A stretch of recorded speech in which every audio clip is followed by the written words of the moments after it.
हम यही कहेंगे कि शांति का पर्याय सनातन से ही प्रारंभ होगा।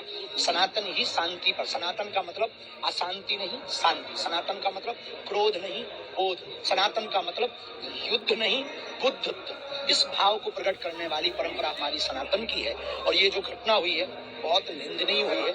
हम नहीं चाहते किसी भी देश के राष्ट्राध्यक्ष के प्रति इस प्रकार का कार्य हो, और किसी भी देश में किसी भी प्रकार का तनाव हो। सब एक रहें, बीच का रास्ता निकाला जाए और भारत इसमें अहम भूमिका निभाए। तो इजराइल द्वारा और अमेरिका द्वारा जो ईरान पर हमला किया गया उसकी निंदा करते हैं हम दोनों तरफ से ही निंदा, दोनों तरफ से युद्ध की या हमले की निंदा करते हैं। किसी भी तरफ से हमला नहीं होना चाहिए, क्योंकि आम जनमानस या सामान्य या कोई भी वर्ग का व्यक्ति हो, सबको जीने का हक और अधिकार है। थोड़ी सी जमीन के लिए, थोड़ी सी अर्थव्यवस्था के लिए हमें जीवन के साथ नहीं खेलना चाहिए। हम यही कहेंगे, युद्ध नहीं, बुद्धत्व और सनातन को स्वीकार करें। तुम अंग्रेजों के कारण गुलाम नहीं हुए, तुम्हारे तथाकथित ऋषि मुनियों के कारण तुम गुलाम हुए हो। और जब तक तुम ये सत्य नहीं समझोगे, तुम फिर गुलाम होगे।